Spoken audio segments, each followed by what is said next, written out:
What if you could build a relationship with a customer that's, well, basically unbreakable? A connection so strong that they'll pretty much always come back to you.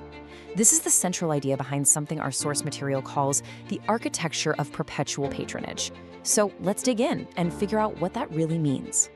The source material kicks things off with this really simple but honestly pretty powerful phrase. It's not just about getting a repeat customer, it's about one who comes back again and again and again.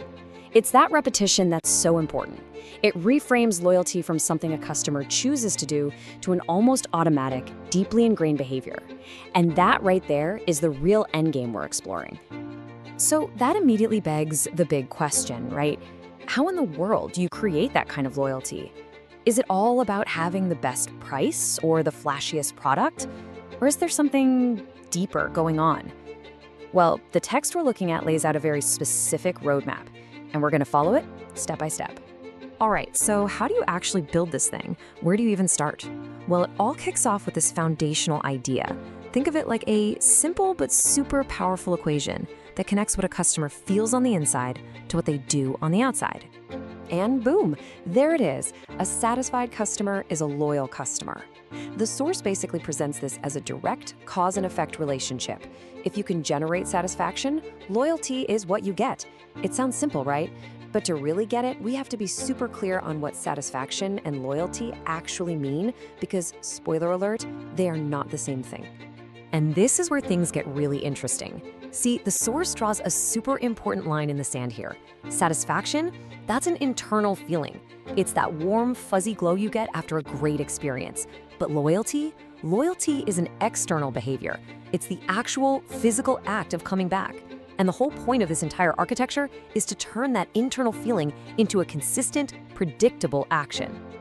Okay, so stick with me here. If loyalty is a behavior, then it's not something you just cross your fingers and hope for, right?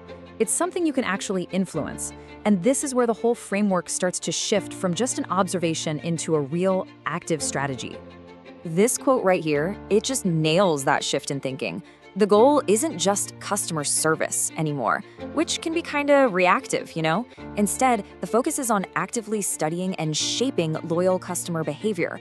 It's about engineering the outcome you want, not just waiting for it to happen.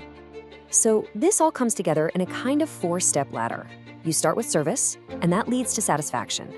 That feeling in turn helps grow a state of loyalty. But, and this is the most important part, look at that last step. You don't just stop at loyalty. You have to actively nurture it until it becomes a predictable behavior. Because if you skip that last part, the whole thing just falls apart. But wait, there's more. This framework has one final layer, and it's a really specific, kind of surprising directive that takes this whole idea to a much, much deeper place. And here it is, pulled straight from the text. It says that participants learn how to maintain satisfaction among religions. Yeah, you heard that right. Not among different cultures or demographics, specifically religions. Now that is so specific, it just makes you have to ask, what in the world does that imply? Why single out religion? Now, the source doesn't spell it out for us, but this one little phrase suggests that getting to that true, lasting satisfaction might require a way deeper level of understanding than most of us probably think. So if we unpack that a bit, it could mean a few things, right? It could mean that service needs to be tailored to people's deeply held belief systems, or that really understanding someone's cultural or spiritual values isn't just a nice to have, it's actually core to making them happy. At the end of the day, it kind of redefines satisfaction. It's not just about a transaction anymore, it's about acknowledging a fundamental part of who someone is. Okay, so let's bring it all home. What are the main takeaways here? When you boil this whole architecture down, it really stands on three key pillars. First, satisfaction is the absolute bedrock. You can't build anything without it. Second, the goal isn't just to make someone feel good, it's to actively shape a predictable, loyal behavior.